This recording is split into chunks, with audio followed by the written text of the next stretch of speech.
गीता 18 के श्लोक नंबर 62 में भगवान स्वयं कह रहे हैं कि अर्जुन उस परमेश्वर की शरण में जा जिसकी कृपा से परम शांति व शाश्वत स्थान अर्थात सतलोक को प्राप्त होगा।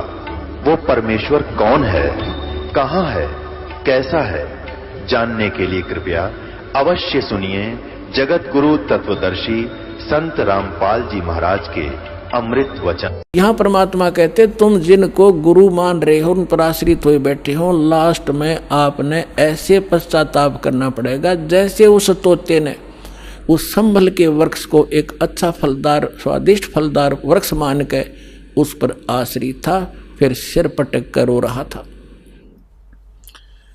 झूठा गुरु काल है ये गुरु का धरा स्वरूप, या मैं मीनन मेख है जैसे संबल रूख। फिर क्या बताते हैं, कान चिराए क्या हुआ ये कर कंकन मन पाल, मुद्रा पैरे क्या हुआ सिर फोड़ेगा काले। कहते हैं कान चिरानते, कान में मुद्रा पहनते और 36 आडंबर करने से परमात्मा नहीं मिलेगा और यम के दूत लठ मारेंगे तुम्हारे गिर के। कहते चुंडित मुंडित पकड़ लिए इनसे जम किंकर ना डरता। ये चुंडित कति जटा बड़ा बड़ा को बड़े बड़े राखों ऋषि दिखाई दे और कति गोटम गोट करा रखा साधुपना दिखाने के लिए। कहते इन यम के दूत ना डरते इन बकवादों से, वो तो सत मंत्र जो सच्चा नाम जिसके पास होगा उससे भयभीत होते हैं। फिर क्या बताते, मौन रहा तो क्या हुआ ये बोले से नो भेवे, मौनी वक्ता एक है ना पर से दल देवे। अब जैसे एक नकली था, आडंबर करे बिना इनका काम चला नहीं, दुनिया आकर्षित नहीं हो। एक ने कहा कि मौन धारण कर रखा उसने। एक कबीर पंथी घीसा पंथी संत था और दास को पहले नाम देने का आदेश नहीं था जब तक 1988 से 1994 तक। तो दास इनको संत मान के इनसे परमात्मा ने इनकी तलाशी दिवानी थी मेरे थे, उससे मिलता था, चर्चा होती थी। एक दिन मैं गया तो क्या पता चला कि महाराज जी तो मौन व्रत रखा है 41 दिन का। मैं चलो भाई ठीक है, मैं बैठ गया तो वो निकला गुफा से बाहर। तो उसने क्या किया, एक स्लेट ले रखी जो बच्चों की होती थी पहले, स्लेट पत्थर की, और एक चौक ले रखा, उस पर लिखा कि भगत जी को चाय पिलाओ। स्लेट पे लिख दिया तो वो चाय ले आए। फिर लिखा कब आए, वो बोला जी अभी आया हूँ। अच्छा, अब उस स्लेट पे लिखे और फिर उनको पानी पिलाओ। अब यहाँ वो परमात्मा कहते हैं कि मौन रहा तो क्या हुआ जो बोले से नो भेव, इशारों से बात कर रहा, मन तो डिस्टर्ब हो लिया। बताओ उस मौन रहने से क्या लाभ हुआ तुझे। और मौनी वक्ता एक है ना पर सैदल देव, परमात्मा के पाने के लिए ये आडंबर केवल बकवाद मात्र है आपकी, इनसे ये भगवान नहीं मिले। और ये भोली आत्मा इन्हीं से प्रसन्न होते हैं। बाबा जी भाई 41 दिन में, और फिर 41वें दिन उसने वो व्रत खोलना था, समागम हो गया, हजारों आदमी इकट्ठे हो गए, लाखों रुपये उसने मिल गए, हो गया उसका काम पूरा। वो भी पार और चेले भी पार। दोनों गधे बनेंगे इकट्ठे। कहते सन्यासी 10 नाम है ये शिव का धर है ध्यान, शिव के ऊपर और है ताको कर प्रणाम। ये सन्यासी 10 नामी सन्यासी कहलाते हैं, भगवान शिव को इष्ट मानते हैं। कहते हैं शिव के ऊपर और परम शक्ति है, उसका ध्यान धरो जब तुम्हारा कल्याण होगा। बेखों से भगवान का दूर महल दरबारे, पाखंडी पहुँचे नहीं दे सतगुरु पार उतारे। इन भेखों से बनावटी आडंबरों से परमात्मा का घर बहुत दूर है और पाखंडी वहाँ ना जा सकता ना ले जा सकता। सतगुरु दे पार उतार, सतगुरु आपको पार उतारेगा। डंब करें डूंगर चढ़े अंतर झिन्नी झूले, जग जाने बंदगी करें ये बोवें सुलभ भूले। आप देखते होंगे, हमने तो खूब देख रखा है, बिटर एक्सपीरियंस है दास का। क्या देखा करते, एक समय ये दास अपनी ड्यूटी पर जा रहा था। दास हरियाणा सिंचाई विभाग के अंदर जूनियर इंजीनियर की पोस्ट पर था, मोटरसाइकिल पे जा रहा था अपनी ड्यूटी पे। तो रास्ते में काफ़ी व्यक्ति इकट्ठे थे। एक ऊंचा सा स्थान था गांव में बाहर, और उस जंगल था वहाँ पर। वहाँ क्या देखा, एक बाबा जी बैठा, और दूर से दिखे 10-20 भगत बैठे। मैं भी चला गया उधर जाकर देखने के लिए। जब तक ये दास को ये ज्ञान नहीं था साधु संत की ऐसे अट्रैक्शन होती थी, तो वहाँ बैठे काफ़ी लोग बैठे, दूना ला रखा, इन्होंने सुल्फे पीवे, भर भर चले वो भी पीवे, और जहाँ 10 रुपये चढ़ा दें। और तो अब वो ऊंचे पे न्यू बैठे, सब न दिखूं ताकि मेरे पुजारी आ जाए। तो क्या है, तो यहाँ क्या कहते हैं, डंब करें, पाखंड करें और डूंगर चढ़े, यानी ऊपर ऊंचे स्थान पर टिल्ले पर जाकर बैठेंगे, और अंदर कोरी बकवाद, अंतर झिन्नी झूल, और जग जाने यो बंदगी करे। आम जनसाधारण तो ये समझता है कि वो भक्ति कर रहा होगा, तो परमात्मा कहते हैं यो बो है सूल बबूल, ये तो अपने भविष्य में किकर के कांटे बोन लाग रहा है, कर्म फोड़ रहा है अपने। डंब करे डूंगर चढ़े ये अंतर झिन्नी झूल, जग जाने बंदगी करे ये बोवे सूल बबूल। फिर कहते हैं माला मुक्ति न होते है, मुक्ति होत है नाम। इन माला से मुक्ति नहीं होगी, इस नाम से मोक्ष होगा। चाहे माला तो जप ले, चाहे बिना माला तो जप ले, केवल ये माला पैर के आडंबर करते बात नहीं बनेगी।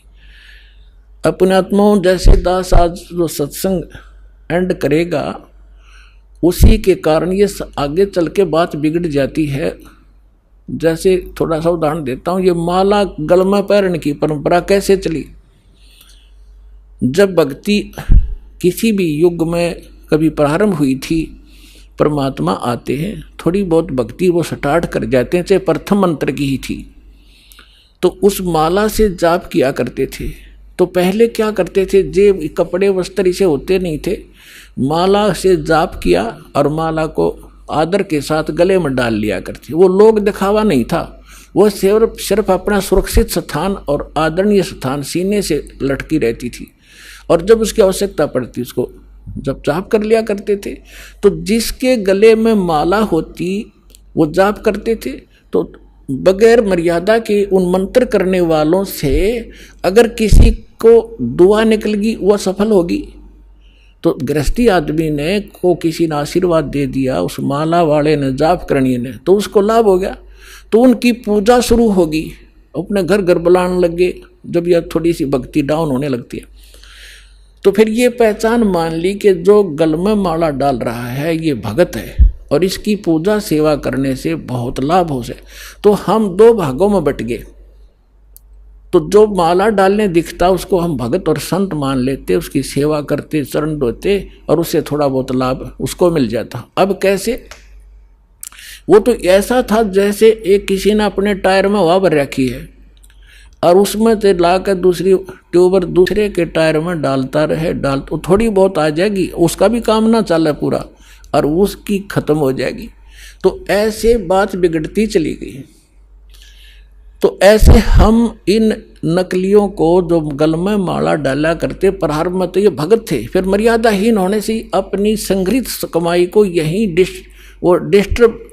डिस्ट्रॉय कर जाया करते थे, और दोनों यहीं के यहीं रह जाते थे। तो इस प्रकार ये माला का वो प्रचलन चला था। तो फिर लोगों ने जब नो देखा कि माला जिसने डाल रखी है उसको भगत मानते हैं, फिर से पाखंडी ने 2 डालनी शुरू कर दी। तो क्या कहा करता, को पूछता भाई 2 क्यों डाल रखी है भगत जी के, दोनों हाथों जप्या करूं मैं। तो उन्होंने सोचा भाई यू और बड़ा भगत होगा तो उसकी और ज्यादा पूजा शुरू होगी। तो जिसने फिर 3-3, 4-4 डालनी शुरू कर दी, तो 4 वाले ने ज्यादा पसंद करने लग गया आम भोले भगत। तो न्यो भट्ठा बैठ गया। एक आश्रम के अंदर कुछ भगत, वो गांव वालों ने एक आश्रम बना रखा था, 5-7 कमरे बना रखे थे। इसी तरह हम ज्ञानहीन होने से हम इन नकलियों के मजदूर बने रहे। हम इनको ये थोड़ी बहुत भक्ति कर दे जैसी, और फिर हम उनसे सेवा करके रोटी टूका खुआ कर थोड़ा बहुत राहत हम ले लेते, हम इनके भिखारी बने रहा करते थे। अब दास चाहता है कि घर घर में सब धनवान हो, भगवान के खजाने में कोई कमी है? जो भक्ति करेगा वो धनी हो जाएगा, भगवान की भक्ति का सारे सुख आपको प्राप्त होंगे। हम क्यों किसी के मुंह की तरफ देखेंगे फिर?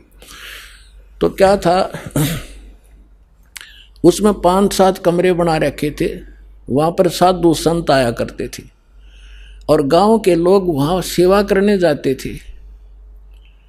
तो वो क्या किसकी सेवा करा करते? जो ज़्यादा भजन करता दिखे।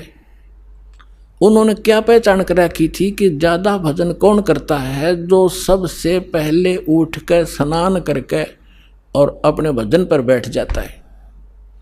तो भगत वहाँ जो रहते थे सेवादार का दा, तो गांव वाले उनसे पूछा करते थे कि आज पहले कौन सा उठा था, कि आज जो उनके लंगोट सूखा करते बाहर, एक एक कोपीन रखते थे, वो धो के सुखा के और अपने भजन पर बैठ जाते थे। तो जो सबसे पहले बता देते थे कि ये उठा था सबसे पहले, ये इसी का लंगोट सूख रहा, तो उसी की पूजा ज़्यादा लोग करने लगे। और दूसरे जो लेट उठते थे उनको वो विशेष ध्यान नहीं देते थे, उसी का पूजा करनी, उसी को प्रणाम करना, उसी के पैर दबाने। तो दूसरे एक उनमें नकली था, आलसी सा आदमी, उसने सोचा भाई यू के चक्कर है, इसकी पूजा क्यों हो रही है? तो उसने पता चला कि वो बखत तो उठा है, इसलिए यार इनने पहचान कर रखी है लंगोट की, इसका पहले सूख क्या पावे। वो क्या करने लग गया, उन तो सब तो पहले उठा 1 घंटा, और इतना आलसी था और नाव भी ना था, लंगोट ने पानी में बेकर सबसे पहले टांग दे उड़ा और उल्टा ही सो जावे। तो वो उन्होंने पूछा भाई ये किसका लंगोट है? कि ये इस महात्मा का है। वो सारे उन सारा ने छोड़ देगा, उस नकली के लाग गए साथ, उस लंगोट की पहचान करके पहले कौन सा उठे रात ने। तो हम न्यो भक्ति का नाश कर लिया। तो यहाँ परमात्मा कहते हैं माला मुक्ति न होते है, ये मुक्ति होते है नाम। एक अक्षर बाहरा, ये उजड़ भला नगाम। कहते माला मुग्ध गंवारे को, गल में पैरा काठ। दगड़े दो जग के चल्या, लखी न सतगुरु बाटे। माला मुग्ध, इस मूर्ख ने ये गल में काठ पैर रखा, इतना मोटे मोटे मणिये। और दगड़े दो जग के चल्या, नरक के रास्ते को पकड़ रखा है। लखी ना सतगुरु बाट, यानी सतगुरु के मार्ग का इसको पता नहीं चला। मुंड मुंडावे मूर्खा, ये कर हैं घोट में घोटे। बार भेख बनावे ही, अंदर अनगिन खोटे। ये मुंडावे मूर्खा, यानी उस तरह फिरा लेते हैं, कच को कोरा कटवा लेते हैं। और कर मुंड मुंडावे मूर्खा, और कर हैं घोट में घोट। और बाहर भेख दिखावे ही, बाहर तजनो दिखे बड़ा महात्मा होगा, अंदर अनगिन खोट। केले की कोपीन है, ये फूल पान पल खाही। नर का मुख नहीं देखते, जो बस्ती निकट ना जाई। एक समय इस दास को ये ज्ञान प्राप्त हुआ, तो हम अपने ऑफिस में बैठ के फिर तो हमारे पास एक यही चर्चा हो जाती है, जो भी जिसने हमारी बात सुनावी थी उसको चर्चा शुरू कर देते थे। तो उनमें से एक कहने लगा कि नहीं, आपने संत तो देखे नहीं है। मैंने बताया मेरा ऐसे ऐसे गुरुजी हैं, उनसे मैंने दीक्षा ली है। तो वो एक कहने लगा आपने संत तो देखे ही नहीं है।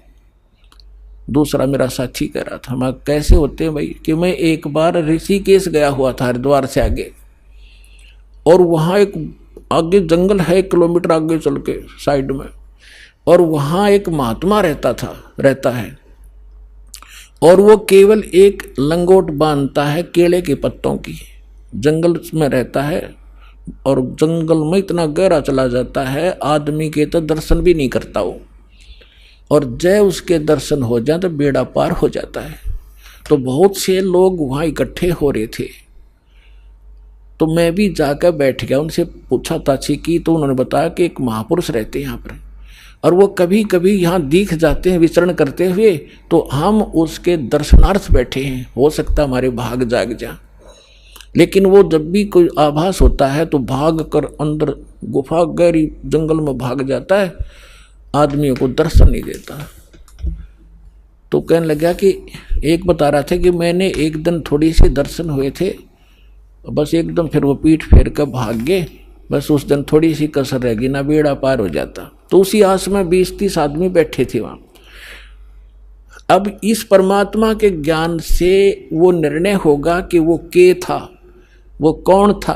आए है उसके क्या कहते हैं सुख संवेद में, केले की कोपीन है वो फूल पान फल खाही, केले के पत्ते की तलंगोट बांध रखा है। ऐसे बैरागी त्यागी महसूस होते हैं और फूल पत्ते और फल खा के गुजारा करते हैं और बस्ती के निकट नहीं जाते, आदमी का मुंह भी नहीं देखते।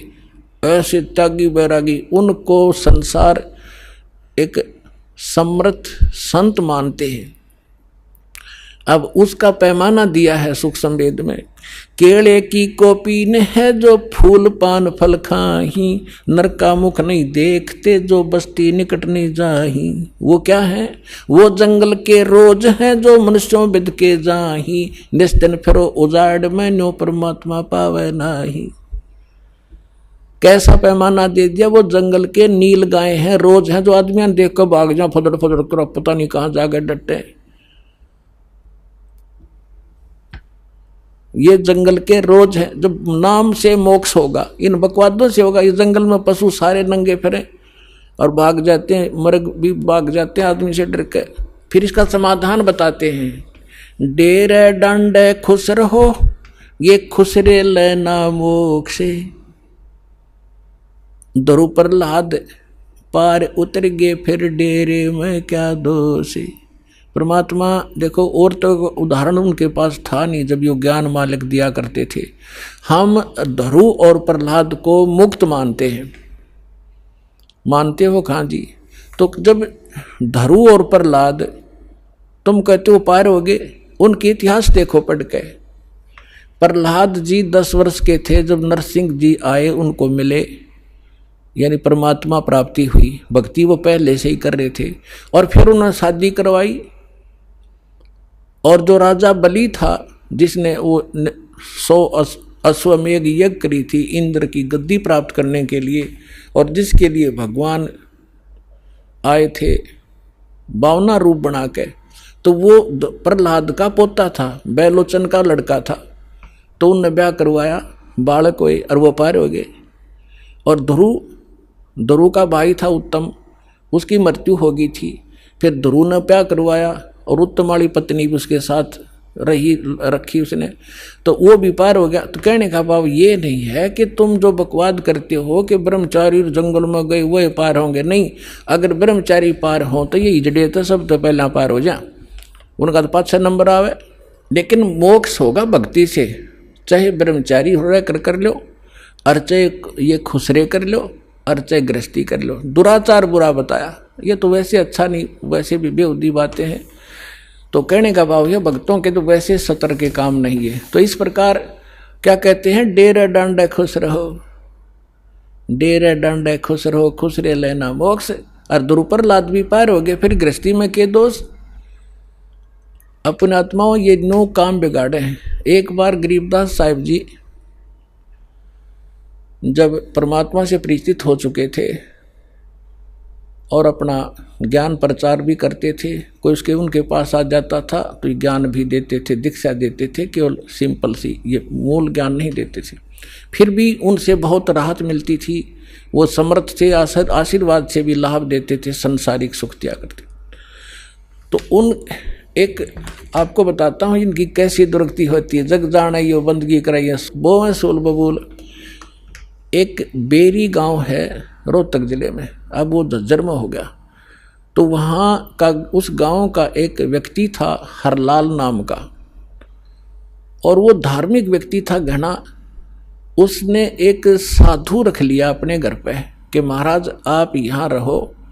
उसके लिए एक चौबारा बनवा दिया ऊपर, आप यहाँ रहो, हमने सेवा मिल जाएगी, हमारे कर्म बन जाएंगे, आपकी भक्ति बन जाएगी। आपने भक्ति करनी है, आप बाल ब्रह्मचारी हो, घर छोड़ रखा, कहाँ भाई, ठीक है, होगी सेटलमेंट। उसका ऊपर चौबारा बना दिया, एकांत में उसको बढ़िया भोजन दे सुबह शाम, और वो अपना भजन करे, जैसा भी वो सोच रहे थे वो भजन करे। और वो भजन उसके पास भक्ति थी नहीं हुआ, तो क्या हुआ कि वो क्या करता था, बढ़िया माल खावे और आप खावर सो जावे, या जिसी भक्ति थी अटपट की वो साधना करे थोड़ी बहुत देर, वो भक्ति मोक्षदायक थी नहीं। तो क्या हुआ, कुछ दिनों के बाद उस संत की मृत्यु होगी, अंतिम संस्कार कर दिया। तो पहले क्या करते थे कि गांव के जो किसान लोग थे बैलगाड़ी रखा करते थे, और ट्रांसपोर्ट का जो काम होता था आजकल ट्रकों से होता है, पहले बैलगाड़ियों से करा करते थे। तो बेरी से और इधर नजफगढ़ साइड में जाया करते थे, वो अपनी उस मंडी से सामान लाते थे, जैसे वहाँ से गुड़ ले आए, बूरा ले आए, इधर से बाजरा ज्वार ले जाते थे भर के, ऐसे वो ट्रांसपोर्ट करते थे। एक दिन गरीबदास साहिब जी उसी रास्ते पे, जो रास्ता गांव छुड़ानी से होकर बेरी से और आगे जाता था नजफगढ़ साइड में, तो वहाँ कुआं था एक, उस कुएं पर बैठ कर गरीबदास जी स्नान कर रहे थे। सुबह सुबह गर्मियों का मौसम था, 5 बजे उधर से वो हरलाल गाड़ी लिए आ रहा था, और उसने जो बैल एक जोड़ रखा था, वो बैल था गोरे कलर का, लाल रंग का। और वो क्या उसने, वो बैठ गया, वो बैठता था ऐसे, और वो हरलाल उतर कर फिर उसका लठ मारता, उसने फिर जबरदस्ती ठाता, फिर वो आधा किलोमीटर ठीक चलता और फिर बैठ जाता। तो वो कुदरती वहां बैठ गया आकर जहां गरीबदास जी नहा रहे थे, स्नान कर रहे थे। तो गरीबदास जी न्यों के न्यों उठ के धोती बांध रखी थी नहाते नहाते, और वहां गए उस बैल के पास जो बैठ गया था, एक बैल खड़ा था, गाड़ी रुक गई थी। तो उन्होंने उसके कान में कोई बात कही, वो एकदम खड़ा हो गया, वो बैल खड़ा हो गया। तो किसान ने तो यह बड़ी बात थी, बैल ठीक चलने लग गया, और वो वहाँ से लेकर बेरी लगभग 10-15 किलोमीटर पड़े हैं छुड़ानी तक, बेरी तक वो बैठा नहीं। उधर से राम रमी हुई, महाराज कौन हो आप? भाई गरीबदास नाम है मेरा। और यूँ क्या हो गया? कुछ ना, बस आगे इसका समझ में। जब तो वो चला गया, फिर उसने जाकर देखा, उसका जब न्योना जची कि खड़ा हो गया, जाते फिर बैठेगा थोड़ी दूरी पे, वो ना बैठा। तो फिर उसने पता करा भाई वो बैल ही भी इतना, इस दूसरे तो भी आगे चल रहा है, तो इतना तेज चल रहा है, क्या चक्कर है? उसने क्या कर दिया इसके कान में। तो वो वापस आया, जब उस गांव में रुक गया और पूछा वह गरीबदास कौन है? वो कुदरती परमात्मा वहीं आगे स्नान, वो गरीबदास जी उसी टाइम से स्नान, उसने नहीं सोचा इस टाइम से आकर वो नान भगत और वहाँ मिल लेगा। तो जब वो स्नान करना पता था वो भगत किस लिए आ रहे हैं, वो तो परमात्मा से परिचित हो चुके थे। तो जब उसने देखा कि वो आदमी है जो उस दिन बैल के कान में कुछ इसने फूक फाक मारी थी, प्रणाम किया और पूछा भगत जी आपने इस बैल के कान में क्या बोल दिया? ये तो उसके बाद डटा नहीं डटता और ना बैठता, आप तो भाई पहुँचे हुए महात्मा हो। अब इतना गरीबदास जी का उसमें क्या इतना था नहीं, क्योंकि हम घर का जोगी जोगड़ा और बाहर का जोगी सिद्ध, ये तुम्हारी पुरानी आदत है। तो गरीबदास जी ने कहा कि अब बैठ जा, बताऊंगा क्या कह दिया मैंने। आपके घर में चौबारे में एक बाबा जी रहा करता, संत भगत अखा जी रहता था। कहाँ गया वो? तो उस अरलाल भगत ने, किसान था वो जाट, उसने बताया जी वो तो मृत्यु को प्राप्त हो गया, 4-5 वर्ष हो गए। परमात्मा ने कहा कि ये बैल ओए है तेरा बाबा जी, इस नकली पर भक्ति बनी नहीं, सत साधना इसके पास थी नहीं, यू खावा था सोया था, नकली डड़े डोया था, कंकर पत्थर कट्टे करे, साधना ठीक नहीं थी। ये वही बाबा जी है, वो भगत जो घर छोड़ कर चला गया था, ब्रह्मचारी भी था, बैल बनकर गाड़ी खींच रहा है, क्योंकि तेरा खा रखा था इसने पूरा करना पड़ेगा वापस। मैंने इसको ये कहा भाई भगत जी चाहे तो लठ खा के इसका दे दे और चाहे अपना स्वभावक पूरा कर दे, पूरा करे पीछा छूटेगा तेरा। इसका समझ में आ गई, अब ये तेरे पूरे करेगा। अब पुणात्मा देखो, अब जो भी कोई साधना कर रहे हैं वो हैं परमात्मा के बच्चे, किसी ना किसी जन्म में वो मालिक के साथ रहे। आगे साधना नहीं मिलती तो वो 84 लाख योनियों में चले जाते। और परमात्मा ने वहाँ भी दया करा दी अपने गरीबदास जी के माध्यम से, और लाल का मन फेर दिया कि भाई भगत था यो और यू बैल बन गया, इसकी दुर्भाग्य। पर आज के बाद इसने मैं गाड़ी में नहीं जोड़ूंगा, अलग से बांध दिया, चारा चरावे और बैठे रहे। देख परमात्मा ने भगत की वहाँ भी रक्षा कर दी और सुविधा दे दी, लेकिन भक्ति बिना क्या बने, अगला जन्म उसका सूर का होगा, फिर क्या सुविधा देंगे। तो पुण्यात्माओं ये सौभाग्य आपका, आपको अनमोल रत्न मिल रहा है, इसने संभाल कर रखियो। अब जो प्रसंग चल रहा था, दास आपको बता रहा था कि अब आपको वो अनमोल वस्तु मिल गई है जो आज तक किसी को प्राप्त नहीं हुई। आपका भक्ति धन थोड़ी ही साधना से अत्यधिक बन रहा, संग्रहित हो रहा है, और इसी भक्ति धन से आपको यहाँ की भौतिक सुविधाएं भी प्रयोग करनी है और आगे चलने के लिए भी इसको सुरक्षित रखना है, इसको बांटना नहीं। अपनात्मा कुछ दिनों के बाद जिसने 1-2 वर्ष साधना या कर ली भगवान की सत साधना, तो आपका जो भक्तिहीन हो जाओगे, आप किसी को आशीर्वाद दे दोगे ना, वो भी फलने लग जाएगा।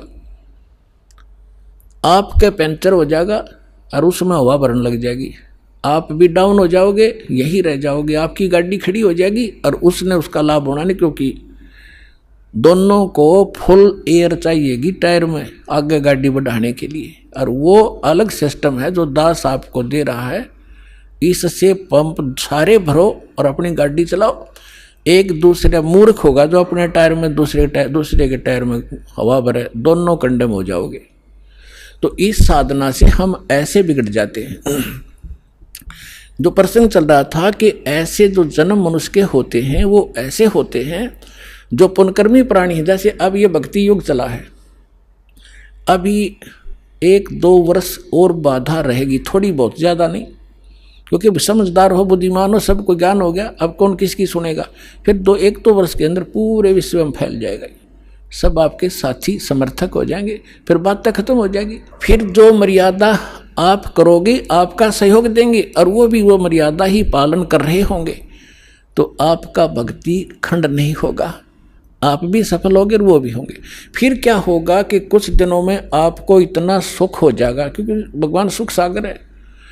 तो ये सावधानी बरतना कि इस सुख में परमात्मा से दूर ना होना, क्योंकि ये सुख मालिक से दूर करता है, और उसको होगा जिसका नाम खंडित हो जाएगा। या सांसारिक सुख, जैसे किसी व्यक्ति का नाम खंडित हो गया या किसी कारण से उसने नाम त्याग दिया, 2-3 वर्ष साधना करके वो चला गया, अब उसको फिर भी सुख हो रहे हैं और वो भक्ति भी दूसरी करने लग गया, या भी छोड़ दी है, या यही मंत्र कर रहा है, उसने आना बंद कर दिया है, तो वो कनेक्शन तो कट गया। आगे चार्जर नहीं है उसका, लेकिन पिछला चार्ज जो बैटरी है वह काम कर रही है। अब वो काफी अच्छा चार्ज हो गया तो घने दिन भी काम कर देगी, लेकिन वो ये सोच रहा होगा कि मेरा क्या बिगड़ गया। अब फिर बिगड़ेगा, जब ऐसा बिगड़ेगा कि किसी प्रकार समझ में नहीं आएगा उसके। अब इतना ज्ञान दिया जाता है, मैं कोई बालक नहीं या वैसे थोक बिलो हूँ, कोई लालच हो मुझे। 2 रोटी भगवान ने दे रखी थी, जेई की नौकरी थी, बढ़िया काम चल रहा था, परमात्मा ने पहले भी ठीक से घर में गुजारा, ऐसे जन्म दे रखा था जहाँ रोटी टाइम पर ठीक मिले थी। तो दास ने पता चला कि मेरे जैसे दुखिया सारे ही हैं जिनको भगवान की चाह हर धक्के खा रहे हैं। मुझे पता लग गया, तो सबको आवश्यकता इस भगवान की, इस ज्ञान की। तो इसलिए दास ने इस पर कदम उठाया। तो इस प्रकार जैसे आप जो सफल होगे। और एक बात और ध्यान रखना, आप यहाँ केवल उसी उद्देश्य को लेकर ना आना कि जैसे रोगी है वो रोग ही स्वस्थ हो, जिसको पुत्र की संतान नहीं है वो संतान ही हो तो बात बने। अगर संतान भी आपको आवश्यक होगी देनी तो यही मिलेगी, पृथ्वी पर कोई नहीं देगा आपने। और जो आपका रोग निवारण होगा तो यही होगा, पृथ्वी पर कहीं होगा भी नहीं, और होगा ही होगा, रोग तो निवारण होगा ही होगा। बाकी संतान भी परमात्मा अगर चाहेगा तो सब कुछ कर सकता है। उसका एक लंबा इतिहास है, फिर बताऊंगा, ऐसी बात नहीं। यहाँ हजारों ऐसे प्रमाण हैं जिनके 10-10 वर्ष, 12-12 वर्ष और 15-15, 20-20 वर्ष ब्याह न हो गए थे और बच्चा नहीं था। सारे सब आजकल तो सारे जो है ना ये भौतिक और सारे ट्रीटमेंट हैं, ये भी करवा के छक लिए थे मालिक ने, उनको भी संतान दे दी। ये तो कोई बड़ी बात नहीं है, लेकिन हमारा आपका मूल उद्देश्य मोक्ष हो और आपको पार करने के लिए परमात्मा जैसे भी आपको रखे वैसे ही रहो। जैसे डॉक्टर के यहाँ मरीज होता है और उसको थोड़ा बहुत कष्ट भी बन रहा है, वो जैसे भी कोई ट्रीटमेंट करे, इंजेक्शन लगाओ, जब भी थोड़ा बहुत दर्द तो होएगा। अब उस इंजेक्शन ना लगने दे, फिर वो ट्रीटमेंट क्या करेगा डॉक्टर। तो थोड़ी बहुत संकट, थोड़ा बहुत कष्ट आपको महसूस भी हो, वो गॉड गिवन समझना। किस लिए परमात्मा हमें उदाहरण देते हैं अपने ऊपर ही। कहते हैं कबीर सुख के माथे पत्थर पड़ो, जो नाम हृदय से जावे, बलिहारी व दुख के जो पल पल नाम रटावे। परमात्मा कहते हैं तुम ऐसे मांगना मेरे से कि हे भगवान, इसे सुख के आग लगो जिस जो आपसे दूर करे। हे परमात्मा, ऐसा दुख, बलिहारी उस दुख के, ऐसा दुख बना रहे जिससे आपकी याद बनी रहे, ऐसा सुख ना देना भगवान जो आपसे दूर करे। तो आप ये समझ लेना, छोटी मोटी जो ठूठा आपका रख रहेगी ये गॉड गिवन होगी, ताकि वो मन बकवाद ना करे, इसने मौत दिखे जा, और तभी ये भक्ति करेगा, ना करने ना दियो। ऐसा खतरनाक एलिमेंट है ये। तो पुणात्मा, ये परमात्मा का ट्रीटमेंट चलेगा जब आप इसकी शरण में आगे। डॉक्टर के हॉस्पिटल में एडमिट एक पेशेंट अपनी चलाओगा तो वो रोग नहीं कटवाना चाहता, वो तो बकवाद कर रहा है, व्यर्थ में टाइम वेस्ट कर रहा है। तो आप यहाँ आगे हो, भगवान कोई बालक नहीं, आपके भविष्य की जानता है। अब जैसे किसी को एक्सीडेंट हो गया और उसका ब्लड चल रहा है, ब्लीडिंग हो रही है, तो डॉक्टर सबसे पहले उसकी कोशिश करेगा कि ब्लड रोकूं, चाहे उसकी टांग में कितनी पीड़ा हो रही हो, फ्रैक्चर भी हो रहा हो, उसने नहीं संभालेगा कि ये दर्द होने दे थोड़ा, पहले इसकी जान बच चली जाएगी जब ब्लड नहीं रोक आते। तो वो कह रहा होगा है मर गया, पैर टूट गया है मर गया, तो वो अलग बात है, पहले वो ब्लड रोकेगा फिर उस टांग ने संभालेगा, उससे जान नहीं जा सकती। तो इसी प्रकार आप यहाँ आए हो केवल एक उद्देश्य लेकर, और परमात्मा को पता है कि कल ने इसके ऊपर एक ऐसी आपत्ति आओगी, इसकी जान जानी है या कोई और भयंकर अटैक है इसके ऊपर, तो पहले मालिक आपके उस संकट ने हटावेगा जो भविष्य में और आने वाला इससे भयंकर। और आप ये सोचोगे बता मेरा ये संकट ना ठीक हुआ, 2 बार लिया, तीसरी बार आ ली, 5वीं हाजिरी होगी। पुणात्मा, या तो आजीवन आने की नीयत बनाओ जब आपका कल्याण होगा। ऐसा बालक नहीं भगवान के झाड़े ला देर जा तुम अपने राज्य रम अपने राज्य, नहीं, आपके असंग जन्म का कोड कटेगा यहाँ से। अब जो प्रसंग चल रहा है कि जिन जैसे सतयुग के अंदर पुण्यात्मा जन्म लेती है और उनके लिए परमात्मा ऐसा माहौल बना देता है, फलदार वृक्ष होते हैं सब जगह। जैसे आजकल हम कणक पैदा करते हैं कितनी मेहनत करके, उस समय ये ऐसे खड़े रहते जैसे सामक देखा हुआ आपने, ऐसे खड़े रहते हैं और जाओ और तोड़ो और झाड़ो, पकाओ और खाओ, फल तोड़ो खाओ और भजन, और उसमें भजन सभी करते हैं, उनकी एक ऐसी श्रद्धा होती है। तो वो भक्ति करते हैं शास्त्र विरुद्ध, और सुख सारे उपलब्ध हैं, शरीर भी स्वस्थ है, लाखों वर्ष जीवन भी रहता है, बाप से पहले बेटा भी नहीं मरता है, और विधवा औरत विधवा नहीं होती हैं। तो वो ये सोच रहे कि हम जो साधना कर रहे हैं इससे हमें लाभ है, नहीं, यह भूल मार रही है हमने आज तक। तो वो उस सतयुग में कौन प्राणी जन्म लेंगे, ये बहुत असंख्य युगों से चला रहा है। अब जैसे ये समय अब चल पड़ा, जो भगवान पुण्यात्मा है इस ज्ञान से संपर्क में रहेंगे, भक्ति ठीक करते रहेंगे तो ये पार हो जाएंगे। अब अरबों खरबों प्राणी पार होंगे अब इस पिछली पीढ़ी में, क्योंकि परमात्मा ने 3 युग इंतजार की है इस समय के लिए। और कैसे परमात्मा किस प्रकार ऐसे लुका छिपी करके और भक्ति बचा के लाए हैं। आप इस ज्ञान से परिचित होगे तब पता चलेगा।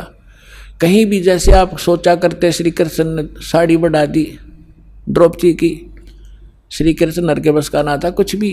परमात्मा की श्रद्धा बनाए रखने के लिए परमात्मा कहते मैं ही सौछल छिद्र करता हूँ, वही उसी संत का रूप बनाकर चले जाते हैं जो जिस गुरु पर आश्रित है और उसका काम कर देते। भगत में आस्था बनी रहती है और वो ने सोचा मेरे गुरु से या इस साधना से ठीक हो गया, होता उसके पूर्व जन्म के संस्कारों से। तो परमात्मा ने इस भक्ति को बचा के जीवित रखना था, इसलिए आपको यहाँ तक लाए हैं। तो अब जो पार होंगे वो तो होंगे ही होंगे। मालिक का वचन है सकल सृष्टि प्रवानिक होई, पूरा विश्व और नाम लेगा, मोक्ष होगा। फिर क्या होगा कि लास्ट में फिर ये तो स्वभाव है इस गंदे लोक का, एक फिर धीरे धीरे चाहकर परंपरा बिगड़ना शुरू हो जाती है। तो उस समय लास्ट में जो भक्त भक्ति यही कर रहे होंगे लेकिन वो पार नहीं हो पाएंगे, उनकी संख्या भी थोड़ी नहीं होगी, बहुत लाखों और करोड़ों में होंगे जो पार नहीं हो सकेंगे, लेकिन भक्ति संग्रहित हो जाएगी उनकी जबरदस्त। तो वो फिर क्या करेंगे, काल के हाथ चढ़ेंगे। उन्हीं में से ब्रह्मा विष्णु महेश ये देव और ये सब बनाए जाएंगे, गणेश और ये जो जितने भी देवता हैं, इंद्र कुबेर वरुण धर्मराज, ये 33 करोड़ देवता इन्हीं में से सिलेक्टेड होते हैं। और फिर इनको ऊपर रखेगा, ऊपर के लोकों में इनकी पुण्य इनके साथ होंगे। फिर वहाँ इसका टैक्स है, अपना टैक्स अलग लेगा और अपना वह माल बेचेगा वो न्यारा। तो इनके पुण्य समाप्त जब हो जाएंगे फिर ये दोबारा सतयुग में जन्म लेंगे। वो पिछले वाले जो ऊपर लुटन लग रहे हैं वो इस सतयुग में आएंगे और अब वाले फिर काफ़ी वर्षों के बाद वो आएंगे फिर सतयुग में। अब सतयुग में होंगे ये भक्ति संग्रहित प्राणी जो अब करेंगे शास्त्र अनुकूल साधना। अब मिली इनको, आज तक शास्त्र अनुकूल साधना नहीं थी। 4 युग का हिसाब लगा के देख लो जब किसी के पास आज तक ये शास्त्र अनुकूल साधना हो या भक्ति की हो किसी ने। तो भक्ति अभी शुरू होगी तो इनमें से बचे हुए फिर उसी गेड़ में आगे सतयुग में जन्म हुआ, फिर वही त्रेता में, द्वापर में और फिर कलयुग के इसी समय में फिर दाव लगेगा इस मोक्ष का। और ईब चूकिए तो फिर वही चक्कर, इंद्र हजारों वर्ष युगों तक आप वहाँ इंद्र की पोस्ट पर रहोगे, हजारों वर्षों तक देवताओं के स्वर्गलोक में अपना माल खाओगे, बर्बाद करोगे पूंजी को। और फिर यदि आगे भगवान फिर कोई संत नहीं मिले, इतने जन्म मनुष्य के होकर भी फिर आप 84 लाख योनियों में चक्कर खाओगे। तो ये आज का विषय था कि आज आपको वो दाव लगा है, इसको संभाल के रखना। आपको मानव शरीर प्राप्त हुआ है, आपको 600 वर्ष पहले परमात्मा आए थे तब भी आप मालिक के शरणों में थे। 64 लाख शेष थे, ये 64 लाख तक पहले आएंगे। उसके बाद फिर परमात्मा ने ये अपना प्रचार फैला दिया है। आइए अब हम उन श्रद्धालुओं के अनुभव जानते हैं जो जगत गुरु तत्वदर्शी संत रामपाल जी महाराज जी से दीक्षा प्राप्त कर चुके हैं तथा उनके द्वारा बताए गए भक्ति मार्ग पर चल रहे हैं। नमस्कार सर। जी नमस्कार सत साहिब। सर आपका क्या नाम है? मेरा नाम सुभाष सैनी, गांव चंदौली, तहसील गनौर, जिला सोनीपत, हरियाणा। सर आपने संत रामपाल जी महाराज जी से नाम दीक्षा कब ली? जी संत रामपाल जी महाराज से नाम दीक्षा मैंने 27 दिसंबर 2013 में ली। सर संत रामपाल जी महाराज जी से दीक्षा लेने से पहले आप क्या भक्ति साधना करते थे? परमात्मा सतगुरु रामपाल जी महाराज की शरण में आने से पहले मैं हिंदू धर्म में होने के कारण जो भी हमारे देवी देवता हैं, माँ शेरावाली है और जो अपने देवी पितर होते हैं, घर की पूजाएं होती हैं, हनुमान जी की पूजा, वो सभी मैं करता था। माता शेरावाली की मैंने बहुत भक्ति की है। 9 दिन मैंने नवरात्रों के व्रत रखे हैं और पहले परमात्मा की कृपा से घर में सब कुछ ठीक ठाक था, लेकिन धीरे धीरे जैसे जैसे होश संभाला, बड़े होते गए तो ये सारे सवाल मेरे को पंच करते रहे इसीलिए मैंने मोक्ष प्राप्ति की सोची कि मैं इस दुनिया में दोबारा नहीं आना चाहता, मैं मोक्ष पाना चाहता हूँ और मोक्ष पाने के लिए एक गुरु का होना बहुत ज़रूरी है। तो गुरु प्राप्ति की इच्छा से ही मैंने, जैसा मुझे ज्ञान दिया एक किसी पड़ोस वाले ने कि गुरमीत राम रहीम सिंह हैं, डेरा सच्चा सौदा सिरसा वाले, तो उनकी शरण में जाओ, वे सच्चे संत हैं, उनकी शरण में जाने से आपके सारे सवालों का जवाब भी मिलेगा और मोक्ष की प्राप्ति भी होगी। तो सन 2002 में मैंने गुरमीत राम रहीम सिंह डेरा सच्चा सौदा से नाम दीक्षा प्राप्त की। नाम दीक्षा प्राप्त करने के बाद मेरी इच्छा जो मोक्ष प्राप्ति की थी वो इतनी मतलब ज़बरदस्त थी कि उनके सारे नियमों को मैंने फॉलो किया। मांस, मिट्टी, अंडा, दारू, शराब वगैरह मैं पहले भी नहीं पीता था और नाम दीक्षा लेने के बाद भी मैंने कभी नहीं खाया पिया कुछ भी, किसी तरह का कोई नशा नहीं किया। सब कुछ नियमों में रहते हुए भी मुझे कोई शारीरिक लाभ नहीं हुआ, कोई आध्यात्मिक संतुष्टि नहीं हुई, कोई मन की संतुष्टि नहीं हुई। उल्टा जो हमारे पहले घर परिवार में सब सुख शांति थी वो भी उल्टा होता चला गया। सब मतलब शरीर में भी विकार और बीमारियां बढ़ती चली गई, घर में भी कोई सुख शांति नहीं रही, कलह कलेश होने लगा। मेरे पिताजी की भी मृत्यु हो गई और मेरा बिल्कुल ही विश्वास उठता चला गया सभी देवी देवताओं से और इस संत से भी, गुरमीत राम रहीम सिंह जी से भी। क्योंकि मैंने शुरू में जब नाम लिया तो मुझे बहुत अच्छा लगा। सतलोक और सचखंड की जो बातें मैंने वहाँ से सुनी, मुझे लगा कि हम सचखंड जाएंगे और मोक्ष को प्राप्त करेंगे। लेकिन धीरे धीरे जैसे मैंने वहाँ पे देखा, संगत की तरफ से फ्री सेवा होती थी, जैसे वहाँ पर दीवार बनाना या किसी तरह की भी कोई सेवा, फसल काटना, पशुओं के लिए चारा और अन्य भी बहुत तरह की सेवाएं चलती थी, वो सब फ्री चलती थी। लेकिन जब उन्हीं को देखने के लिए और उनमें, उन कमरों में, उन मकान में या पंखों के नीचे बैठने के लिए हमें पैसे देने पड़ते थे, तो मुझे बड़ा अजीब लगा। वहाँ पर जो भी खाने पीने की चीज़ें मैंने देखी, बाज़ार से भी अधिक ज़्यादा कीमत की वही चीज़ें अगर हम बाज़ार से ख़रीदें तो उससे कम पैसे में आसानी से ख़रीद सकते थे। वहाँ पे सब मैंने महंगा देखा, बाज़ार से भी, आम बाज़ार से बाहर वहाँ पर हर एक चीज़ की महंगाई भी देखी और नाचना गाना। और उससे भी ज़्यादा मुझे तब लगा, महसूस हुआ, एक बार गुरमीत राम रहीम सिंह जी ने कहा कि जो भी गुरु जी के बिल्कुल पास बैठना चाहता है वो 1 लाख रुपए की टिकट कटवाए, जो थोड़ा पीछे बैठना चाहता है वो 50,000 की टिकट कटवाए, जिसका बजट 20,000 रुपये तक का है वो थोड़ा और पीछे बैठेगा, जिसके पास बिल्कुल पैसे नहीं हैं वो बिल्कुल पीछे जाके बैठेंगे। तो मैंने सोचा पर कि भाई ऐसे भी भक्त हैं जिनके पास कुछ भी नहीं है देने के लिए, लेकिन वो भी तो गुरु जी के दर्शन करना चाहते हैं। तो गुरु जी को तो सभी को एक समान भाव से देखना चाहिए। तो ये क्या हुआ कि पैसे वाले आगे बैठे और कम पैसे वाले पीछे, और जिनके पास बिल्कुल ही नहीं है वो बिल्कुल ही बहुत दूर जहाँ से दर्शन, तो क्या उनकी आवाज़ को सुनना भी बड़ा मुश्किल था। तो ये भी मुझे बहुत चोट लगी। सर, आपने बताया कि आप इतनी सारी भक्ति करते थे, हिंदू धर्म के अंतर्गत जो भक्ति बताई जाती है वो करते थे, फिर आप गुरमीत राम रहीम जी के शरण में गए, वहाँ पे भक्ति की। तो सर, ये इतनी सारी भक्ति करने से आप क्या लाभ प्राप्त हुए? सर, मुझे कोई लाभ नहीं मिला। जैसे जैसे मैं भक्ति उनकी करता रहा मुझे उल्टा नुकसान ही होते रहे, शरीर में भी नुकसान होते रहे, पूरा शरीर बीमारियों का घर बन गया, घर में भी कोई सुख शांति नहीं हुई और कलह कलेश बढ़ते चले गए। मैंने एमकॉम किया हुआ है, तो मेरी माता शेरावाली से जब मैं भक्ति करता था तो ये पूरा विश्वास था कि मुझे गवर्नमेंट जॉब ज़रूर मिलेगी। मेरी माता शेरावाली और गुरमीत राम रहीम सिंह जी, मेरे सच्चे सतगुरु, सच्चे पिता, मुझे अवश्य नौकरी दिलाएंगे, मेरे भाग्य में ज़रूर है। लेकिन मुझे कहीं से किसी तरह का कोई भी लाभ नहीं हुआ और मेरी कोई किसी तरह की गवर्नमेंट जॉब भी नहीं लगी। आप तो संत गुरमीत राम रहीम जी की बताई हुई भक्ति कर रहे थे, अचानक संत रामपाल जी महाराज जी के शरण में कैसे आए?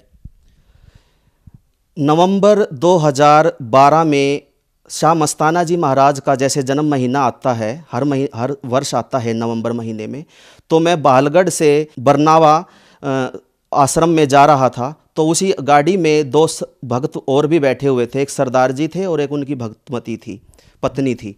तो उनसे मैंने कहा कि हम पिताजी को मैं पूरा संत नहीं मानता हूँ, ये संत जो गुरमीत राम रहीम सिंह हैं ये मुझे नहीं लगता कि पूरे संत हैं। वो बोले कि नहीं, ये पूरे संत हैं, आप पिताजी को ऐसे कैसे कह रहे हो कि ये पूरे संत नहीं हैं। मैंने कहा कि मुझे नहीं लगता कि ये पूरे संत हैं, मेरी आत्मा स्वीकार नहीं कर रही है। मेरे सवालों का अगर जवाब मिल जाएगा मुझे तो मुझे संतुष्टि होगी, लेकिन मुझे अभी तक भी मेरे सवालों का जवाब यहाँ से नहीं मिला। तो उन्होंने कहा कि आपके सवालों का जवाब, आप एक पुस्तक है कबीर साहिब की अनुराग सागर, आप उस पुस्तक को पढ़िए, उसको पढ़ने से आपके सभी सवालों का जवाब मिलेगा। तो मैंने उनसे पूछा कि क्या आपने उस पुस्तक को पढ़ा है? वो बोले कि हाँ हमने पढ़ा है। तो मैं कहा क्या क्या आपने ज्ञान प्राप्त किया उस पुस्तक से? उस पुस्तक से बोले हमारे सभी सवालों का जवाब मिला, और जो है हमें पता है कि गुरमीत राम रहीम सिंह जी पूरे संत हैं। मैंने कहा कि मैं नहीं मानता। अनुराग सागर को पढ़ा, देखा और पूरी गहराई से समझा, तो मेरे ज्ञान योग परमात्मा ने खोला और मैंने देखा कि जिस संत को ये ही नहीं पता कि भाई कबीर साहब कौन थे, कौन है, तो वो पूरा संत हो ही नहीं सकता। जिस संत को कबीर साहब का ही ज्ञान नहीं, तो वो पूरा संत हो ही नहीं सकता किसी भी कीमत पर। तो मैंने पूरी पृथ्वी पर नज़र फिरा करके देखा, क्योंकि पहले मैं सभी संतों की जो टीवियों पे प्रोग्राम आते थे वो भी देखता था और पुस्तकें भी पढ़ता था। तो किसी भी संत का मुझे लगा कि कोई भी संत पृथ्वी पर पूरा नहीं है, केवल सब ऐसे ही सुनी सुनाई बातें और कबीर साहब के और नानक साहब के ज्ञान की चोरी करके आगे अपना ज्ञान प्रचार कर रहे हैं। तो अनुराग सागर को पढ़ते ही जब मैंने ख़त्म किया तो मैं रोने लगा। उस धर्मदास की तरह से ही मैं पूरा दिन रोता रहता था कि हे कबीर साहब आप कहाँ हैं, आपको मैं कैसे ढूंढूं, पृथ्वी पर आप कहाँ हैं? अगर मेरा ये जन्म चला गया तो मैं 84 लाख में चला जाऊंगा। जिस संत को मैंने पूरा संत मान कर अपना सतगुरु मान रखा था वो संत भी पूरा नहीं है। आप पृथ्वी पर कहाँ हैं? अगर हैं तो वो जगह बताओ, और नहीं है तो ये भी बताओ कि बेटा तेरा मोक्ष नहीं हो सकता और अभी तुझे इस पृथ्वी पर इस काल के देश में ही रहना पड़ेगा। हे परमात्मा कबीर साहब, मुझे इतना ज्ञान नहीं कि मैं आपको ढूंढ सकूं, आपने ही वो रास्ता भी मुझे दिखाना है। तभी कुछ दिनों बाद ही ज्ञान गंगा नामक जो परमात्मा सतगुरु रामपाल जी महाराज की पुस्तक है, कुछ भक्त लेकर के आ रहे थे। वो बोले कि भक्त जी ये पुस्तक ले लो। मैंने उनसे कहा कि भाई क्या है इस पुस्तक में? वो बोले कि इसमें पूरे संत की पहचान है, कौन पूरा संत है पृथ्वी पर और कौन परमात्मा है, आपको इस पुस्तक को पढ़ने से पता चलेगा। मैंने उनसे बहस करना शुरू कर दिया कि भाई आप भी कोई ना कोई संत को उठा के लेके आ गए होगे, आप भी कहोगे कि हमारा संत पूरा है। राधा स्वामी कहते हैं कि हमारा पूरा है, धन धन सतगुरु वाले कहते हैं कि हमारा पूरा है, निरंकारी वाले कहते हैं हमारा पूरा है, पर मुझे तो कोई पूरा संत पृथ्वी पर नज़र नहीं आ रहा है। अपनी लस्सी को कोई खट्टी नहीं बताता। तुम भी ये कहोगे कि हमारा संत पूरा है, मुझे तो नहीं लगता पूरा संत कोई पृथ्वी पर है। तो उन्होंने सोचा कि ये तो कोई ऐसे ही है, बहस कर रहा है, वो आगे चले गए। इतने में ही मेरे अंदर ख्याल आया कि 10 रुपये की ही तो पुस्तक थी, ये ले लेता तो अच्छा रहता। क्या पता परमेश्वर कबीर साहब किस पुस्तक के माध्यम से मुझे क्या रास्ता दिखाना चाहते हों। लेकिन इतने में ही जैसे वो आप काफ़ी दूरी पर वो निकल चुके थे, तभी 2 बहनें आई, उनसे मैंने वो पुस्तक ली। वो बोली कि भाई साहब भगत जी ये पुस्तक ले लो। मैंने उनसे भी वही सवाल किए, लेकिन उन्होंने कहते कहते मेरे हाथ में पुस्तक थमा दी। मैंने जैसे ही उस पुस्तक के पहले पन्ने को खोल के देखा तो उसमें कबीर साहब का और सतगुरु रामपाल जी महाराज का स्वरूप जैसे ही मैंने देखा तो मुझे बड़ा एकदम खुशी हुई। कबीर साहब का तस्वीर देखते ही मुझे बहुत खुशी हुई, क्योंकि उसके लिए तो मैं तड़प ही रहा था। लेकिन जैसे ही मेरी संत रामपाल जी महाराज पे नज़र गई तो मुझे आश्चर्य हुआ और मेरे मन में ये ख्याल आया कि ऐसे ही कोई कबीर साहब के नीचे फ़ोटो खिंचवाने से कोई कबीर थोड़ा ही बन जाएगा। कबीर साहब तो कबीर साहब ही थे और हैं और रहेंगे, लेकिन मैं नहीं जानता कि संत रामपाल जी महाराज कौन है। तभी आत्मा से जवाब आया कि हो सकता है यही कबीर साहब हों, तो इस पुस्तक को ले और पढ़। तो तभी मैंने उनसे वो पुस्तक ली और मैंने उसको पढ़ा। जो भक्तों के अनुभव थे, मुझे ये था कि शायद इनको पैसे दे करके ये सब लिखवाया और बुलवाया गया है। तो मैं उन भक्तों के अनुभव को पढ़ता और उनके पास फ़ोन मिला के पूछता कि भाई देखो, सबसे पहले तो आपने जो लिखा है इस पुस्तक में ये बताओ कि क्या ये सही है। वो कहते कि बिल्कुल सही है। मैं कहा अगर आपको पैसे दिए हैं तो वो भी बता दो। बोले नहीं, कोई पैसे नहीं मिले। तो मैं उनको कहता कि देखो, मैं मोक्ष पाना चाहता हूँ और पूरा संत चाहता हूँ, पूरे सतगुरु की शरण में जाना चाहता हूँ, ठीक है। तो अगर आपने मुझे मिसगाइड किया तो मेरी आत्मा से जो बद्दुआएं निकलेंगी, आपको हजारों हजारों जन्म तक भी उसका फल जो है भोगना पड़ेगा। इतनी बद्दुआएं मेरी आत्मा से मिलेंगी, ठीक है। तो बोले कि नहीं, सब कुछ सही है। और भी बहुत से भक्तों के मैंने अनुभव पढ़े और सभी के पास मैंने फ़ोन करके पूछा तो सभी का यही जवाब था। तो इतने में ही एक भगत थे जो सोनीपत के ही थे और उनका उसमें लिखा हुआ था, तो मैंने उनके पास भी फ़ोन किया और मैंने सोनीपत का एड्रेस दिया, गीता भवन चौक पे, वहाँ पे मेरी शॉप थी। तो वहीं पे वो 2-3 दिन बाद वो भगत आ गए, बोले कि हम आपके पास आएंगे और आपको पूरी बात समझाएंगे। तो वो भगत जी मेरे पास आए, उन्होंने सारी बातें सुनी और समझाई। तो मैंने आखिर में ये निचोड़ निकाला कि भी ठीक है, अगर सच्चा सतगुरु होगा तो मुझे अपना बना लेगा, और अगर नकली होगा तो मेरी तो शर्म उतर चुकी है, मेरा तो धंधा है, मैं तो कभी माता को पूजता हूँ, कभी गुरमीत राम रहीम सिंह का भक्त बनता हूँ। संत रामपाल जी महाराज में हिम्मत होगी तो मुझे अपना बना लेंगे, और अगर हिम्मत नहीं होगी तो मैं इनको भी छोड़ के किसी और की शरण में चला जाऊँगा, लेकिन मैं जाऊँगा ज़रूर। मैं नहीं जानता कि संत रामपाल जी महाराज पूर्ण संत हैं या नहीं। तो जैसे ही आश्रम में मैं गया तो आश्रम में मैंने सतगुरु रामपाल जी महाराज को उस दिन परमेश्वर कबीर साहिब के ऊपर सत्संग सुनाते हुए सुना कि कबीर इज गॉड।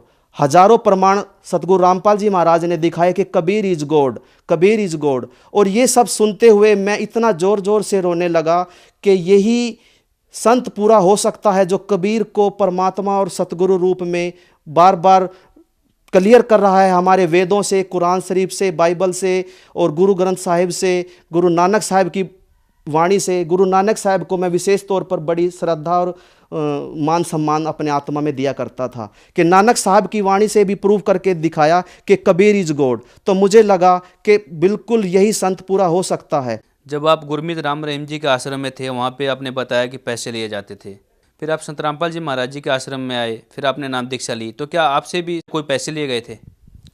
संत रामपाल जी महाराज की शरण में आने के बाद या जिस दिन नाम दीक्षा मैंने ली, मेरे से कभी कोई पैसे नहीं लिए गए।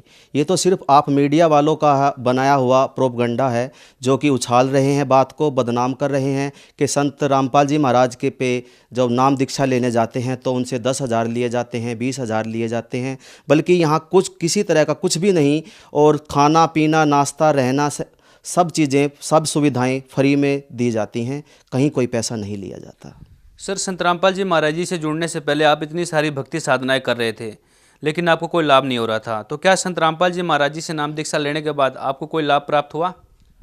परमात्मा सतगुरु रामपाल जी महाराज से नाम दीक्षा लेने के बाद मुझे इतने लाभ हुए कि अगर मैं उनको गिनाने चलूं, कैमरामैन कैमरा पकड़ते हुए थक जाएगा और आप भी जो अपना माइक लिए हुए थक जाओगे। शायद मैं पूरी रात भी नहीं गिना पाऊंगा, पूरा दिन भी ख़त्म हो जाएगा, सभी चमत्कारों को मैं गिना नहीं पाऊंगा। लेकिन उनमें से कुछ मेन मुख्य मैं आपको बताता हूं। 12 साल गुरमीत राम रहीम की शरण में रहने के बाद भी मुझे वो लाभ नहीं हुए जो केवल 12 दिन में संत रामपाल जी महाराज ने वो सब मेरे जो शारीरिक कष्ट थे वो दूर कर दिए। पहले मैं दवाइयाँ भी खाता था लेकिन कोई मुझे आराम नहीं मिलता था। पता नहीं कितनी ही दवाइयाँ, कितने ही डॉक्टरों को मैंने बदल के देखा, कोई आराम नहीं मिला। संत रामपाल जी महाराज की शरण में जैसे ही मैं आया, नाम दीक्षा ली, मंत्र मैंने जाप करना शुरू किया, तो और तभी उसी दिन से ही मैंने दवाई लेनी भी बंद कर दी। और 12 दिन में ही वो सब बीमारियाँ, वो सब चमत्कार मुझे दिखे कि मुझे बगैर दवाई लिए भी मेरी सारा शरीर के कष्ट दूर हो गए। पहले मैंने जब 2 महीने तक नाम लिया हुआ था तो मेरी भक्तमती बोली कि आप पहले अपनी संतुष्टि कर लो, उसके बाद मैं नाम लूँगी। 2 महीने के बाद मेरी पत्नी वाइफ को मैंने नाम दिलाया, तो उसके पिछले 4-5 साल से उसको हेपेटाइटिस बी पॉजिटिव की प्रॉब्लम थी। अन्य भक्तों को देखा संत रामपाल जी महाराज से प्रार्थना करते हुए, तो वो बोली कि मैं भी प्रार्थना करूंगी, गुरुजी से कहूंगी कि गुरुजी मुझे हेपेटाइटिस बी पॉजिटिव है, ठीक करो परमात्मा। तो मैंने कहा कि आप कहो चाहे ना कहो, गुरुजी को सब पता है, वो तो जानी जहान है, वो अपने आप सब ठीक कर देंगे। मेरी पत्नी कहने लगी कि नहीं, मैं भी प्रार्थना करूंगी। मैंने कहा कि चलो ठीक है, तुम भी प्रार्थना कर लेना। जब अगले ही महीने वो दोबारा आई तो उसने प्रार्थना की कि गुरुजी मुझे हेपेटाइटिस बी पॉजिटिव है। तो गुरुजी संत रामपाल जी महाराज ने उसको आशीर्वाद देते हुए कहा कि कोई बात नहीं बेटा, ठीक हो जाएगा। उसने घर आके मुझे बताया कि गुरुजी ऐसे बोले कि बेटा ठीक हो जाएगा। तो मैंने कहा कि गुरुजी ने बोल दिया है कि ठीक हो जाएगा तो समझ ले कि तेरा ठीक हो गया, अब तुझे हेपेटाइटिस बी पॉजिटिव नहीं रहेगा। बोली कि मैं तो जब ठीक हो जाएगा तभी मानूंगी। मुझे तो विश्वास था सतगुरु रामपाल जी महाराज पर कि ये स्वयं परमात्मा हैं और इन्होंने बोल दिया है, और कबीर साहब ने भी कहा है कि संत वचन पलटे नहीं, पलट जावे ब्रह्मांड। तो तभी उसकी संतुष्टि के लिए मैंने 15-20 दिन बाद उसका उसी लैब से टेस्ट कराया जहां से हम पिछले 5 सालों से कराते आ रहे थे। तो टेस्ट में पाया कि हेपेटाइटिस बी पॉजिटिव आपको नहीं है। तो मैंने फिर वो रिपोर्ट उसको दिखाई, अपनी पत्नी को। मैं कहा देखो अब तक तो रिपोर्ट में आपका पॉजिटिव आता था, अब देखो नेगेटिव है। तो बोली कि हाँ ये तो वाकई चमत्कार हो गया, गुरुजी के आशीर्वाद से ठीक हो गया। मैं कहा ठीक है, अब विश्वास है? बोली हाँ। फिर भी मैंने 10 दिन बाद दोबारा दूसरी अन्य लैब से टेस्ट कराया कि इसकी संतुष्टि मैं अच्छी तरह से कर देता हूँ, मुझे तो संतुष्टि है, विश्वास है संत रामपाल जी महाराज पर, फिर भी एक रिपोर्ट और करा लेता हूँ। तो मैंने दोबारा दूसरी जगह से, दूसरी लैब से टेस्ट कराया, तो वहाँ भी हेपेटाइटिस बी पॉजिटिव नहीं था, नेगेटिव ही था। तो ये देखकर उसको बहुत खुशी हुई और तब से वो आज तक 4 साल हो गए हैं पूरी श्रद्धा और विश्वास के साथ भक्ति कर रही है। मेरे परिवार में सभी ने नाम लिया है। मेरी माताजी को भी गठिया बाई की प्रॉब्लम थी, वो बैठी रहती थी, चारपाई पे चल फिर नहीं सकती थी वो पिछले 10 साल से। तो मुझे तड़प हुई कि माताजी को भी नाम दिलाते हैं, इसकी बीमारी भी ठीक हो जाएगी और इसका भी मोक्ष होगा। इसकी आयु भी हो चुकी है 60-65 साल के करीब, अगर ये नाम नहीं लेगी तो ये 84 लाख जूनियों में जाएगी। तो मैंने अपनी माताजी को भी नाम दिलाया और गुरुजी से आशीर्वाद दिलाया। मेरी माताजी को भी अब पहले से बहुत ज़्यादा 80% तक आराम है। सर देखने से आप पढ़े लिखे लगते हैं और आपने बताया कि आपने एमकॉम कर रखा है, तो आप पढ़ी लिखी सोसाइटी से हैं। लेकिन कुछ लोगों का ये मानना है कि संत रामपाल जी महाराज जी से जो श्रद्धालु जुड़ते हैं वो अंधभक्ति के तहत जुड़ते हैं। तो सर हम आपसे जानना चाहेंगे क्या सच्चाई है? इसको हम अंधभक्ति नहीं कहेंगे। अंधभक्ति वो होती है जो देखा देखी शिष्य बन जाते हैं, दूसरों की देखा देखी गुरु धारण कर लेते हैं।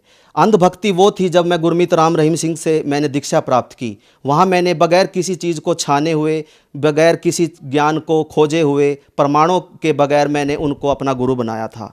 लेकिन संत रामपाल जी महाराज को मैंने गुरु बनाया है तो पूरा छान खोज के, पूरे प्रमाणों को मिला करके, गुरु ग्रंथ साहिब को गुरु नानक देव की जो वाणी थी उससे मिलाया और सभी वेदों से, कुरान शरीफ, बाइबल से, गीता जी से, सारे प्रमाणों को मैंने जब देखा तो सभी का फोकस जो है वो परमेश्वर कबीर साहिब पे जाता है। सभी प्रमाणित करते हैं कि कबीर इज़ गॉड, और वही प्रमाण संत रामपाल जी महाराज एक नहीं, दो नहीं, हजारों प्रमाण से साबित करते हैं कि कबीर इज़ गॉड। और ये वो मंत्र हैं जिनसे आपका मोक्ष प्राप्त होगा।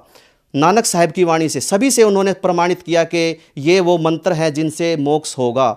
तो इन मंत्रों को मैंने जब ऐसे ही विश्वास नहीं कर लिया संत रामपाल जी महाराज पर, जब ये प्रमाण देखे तो मैंने लगा, पहले मैंने जब संत रामपाल जी महाराज के सत्संगों को सुना तो मुझे लगा कि वाकई ये पूरा सतगुरु है।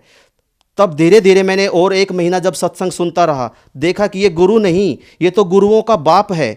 फिर मैंने 1 महीना सत्संग सुना, देखता रहा, सुनता रहा, तो मैंने देखा कि ये गुरुओं का बाप नहीं, ये तो बाप का भी बाप है, ये सारी सृष्टि का पिता है और यही कबीर साहब है। और मुझे मेरा कबीर साहब मिल गया, मुझे मेरा परमेश्वर मिल गया। अब मैं बिल्कुल निश्चिंत हूँ, बेफिक्र हूँ, मुझे कोई चिंता नहीं। आज जो मुझे संत मिला है, सतगुरु मिला है, यही मेरा पिता है, मेरा भगवान है, मेरा परमेश्वर है, यही पूरा संत है। सर आप जन समुदाय को, और ख़ासकर आप हरियाणा से हैं, तो हरियाणा के लोगों को आप क्या संदेश देना चाहेंगे?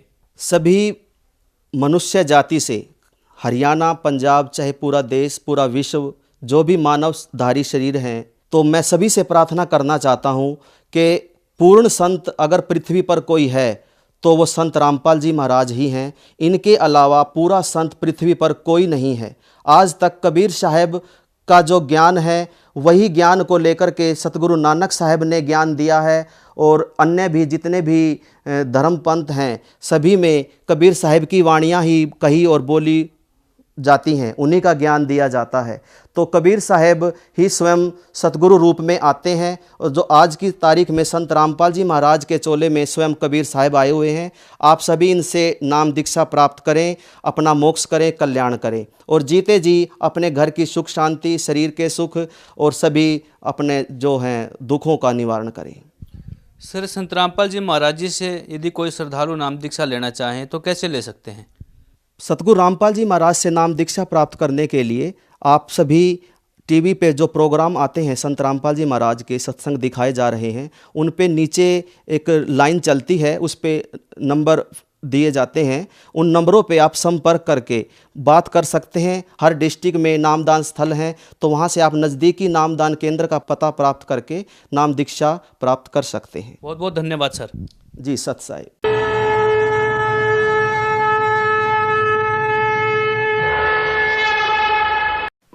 आप सुन रहे थे जगत गुरु तत्वदर्शी संत रामपाल जी महाराज के मंगल प्रवचन।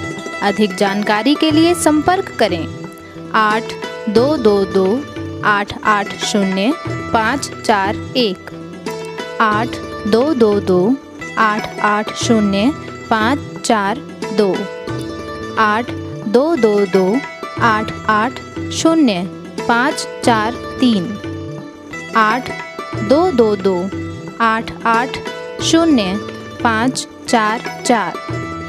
हमारी वेबसाइट है www.jagatgururampalji.org।